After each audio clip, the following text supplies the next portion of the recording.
এরপরে এমডি পাপেল ইসলাম আপনি লিখেছেন, জামাতে সালাত আদায় করার সময় কাতারের মাঝে ফাঁকা রাখলে কি সালাত হবে? জামাতে সালাত আদায় করার সময় কাতারের মাঝে ফাঁকা রাখা উচিত নয়, জায়েজ নয়, সঠিক নয়। আমাদের অনেক মুসলিম ভাইয়েরা আছেন যারা জামাতে সালাতের সময় কাতারের মধ্যবর্তী পার্শ্ববর্তী মুসল্লির মাঝে অনেক ফাঁকা জায়গা রাখেন এবং মনে করেন যে একটু দূরে দাঁড়ালে এটা তার প্রাইভেসি রক্ষা হবে। বিষয়টা খুবই অনুচিত একটি কাজ, খুবই গর্হিত একটি কাজ। কারণ নবী করিম সাল্লাল্লাহু আলাইহি ওয়াসাল্লাম কাতারের মধ্যবর্তী ফাঁকা বন্ধ করার জন্য আমাদেরকে নানাভাবে উৎসাহিত করেছেন। বিধায় একজন মুসল্লি এক জায়গায় দাঁড়ালেন, 4-5 আঙ্গুল কিংবা এক বিগত ফাঁকা রেখে আরেকজন পাশে দাঁড়ালেন, এটা উচিত না।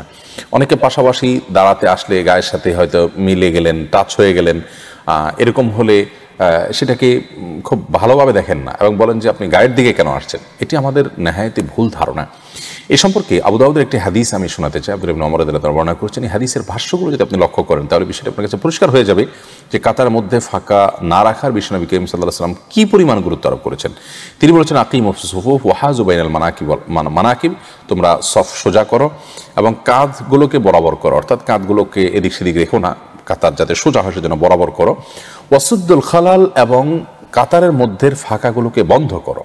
এই যে ফাঁকা বন্ধ করতে বলা হচ্ছে মানে কি, একজন মুসল্লি দাঁড়ালেন এই জায়গায়, আরেকজন দাঁড়ালেন এই জায়গায়, এই মাঝখানে 1 হাত 1 বিগত 5 আঙ্গুল 7 আঙ্গুলে যে ফাঁকা থাকছে, এই ফাঁকাগুলো যথাসম্ভব বন্ধ করতে হবে।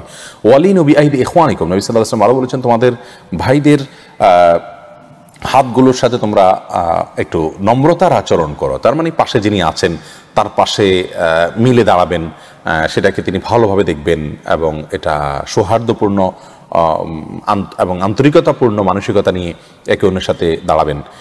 এই যে ব্যাপারটি আসছে নবী করিম সাল্লাল্লাহু আলাইহি ওয়াসাল্লাম ভাষ্যটা খেয়াল করলে বোঝা যায় যে ওয়ালিনু বিআইদি ইখওয়ানিকুম, তোমাদের ভাই যারা তোমাদের আশপাশে সালাতে দাঁড়াচ্ছে, নামাজে দাঁড়াচ্ছে, তাদের সাথে তোমরা নম্রতার আচরণ করো। তার মানে কি, কোমল হয়ে থাকো। অন্য হাদিসে আসছে বুখারীতে যে খায়রুকুম আলিয়াকুম মানাকিব ফিস সালাহ, তোমাদের মধ্যে উত্তম ব্যক্তি হচ্ছে যে ব্যক্তি নামাজের মধ্যে তার পাশে মুসল্লির সাথে তার কাঁধকে নরম রাখে। তার মানে কি, তার মানে পাশের লোকের সাথে পাশাপাশি দাঁড়াতে গিয়ে যে আপনার একে অন্যের সাথে টাচ হয় সেটাকে আন্তরিকতার সাথে দেখে এবং ভালোভাবে দেখে, সেটাকে কোনো দোষে কিছু মনে করে না এবং মিলেমিশে দাঁড়ায়। এরপরে বলেছেন ওয়ালা তাদরু ফুরুজাতিল শায়তান, তোমরা শয়তানের জন্য কোনো কাতারের মধ্যে ফাঁকা রেখো না। ওমান ওয়াসাল্লাহ সাফান ওয়াসাল্লাহুল্লাহ, যে ব্যক্তি কাতার পূরণ করবে, কাতারের মধ্যবর্তী ফাঁকা বন্ধ করবে, আল্লাহ তাআলা তাকে পূর্ণ করবেন। ওমান কাতা সফান কাতাহুল্লাহ, আর যে ব্যক্তি কোনো কাতারের মধ্যে বিচ্ছিন্নতা তৈরি করবে, দূরে দাঁড়ালো, তাহলে তাকে আল্লাহ তাআলা বিচ্ছিন্ন করবেন।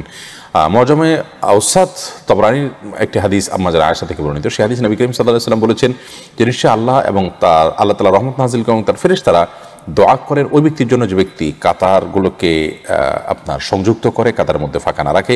ওমান সাদ্দা ফুরজাতান, এবং যে ব্যক্তি কাতারের মধ্যকার ফাঁকাকে বন্ধ করে, অর্থাৎ পাশের লোক একটু দূরে দাঁড়ালেন কিন্তু তিনি বন্ধ করে দিলেন, তাহলে সেক্ষেত্রে রফাহুল্লাহ বিহা দারাজা, এর কারণে আল্লাহ তাআলা তার মর্যাদাকে বুলন্দ করেন, বৃদ্ধি করেন। বিধায় কাতারের মধ্যে ফাঁকা রাখা উচিত নয় এবং এই ব্যাপারে আমাদের ব্যাপকভাবে মানুষকে সচেতন করা উচিত এবং জানাশোনা বাড়ানো উচিত।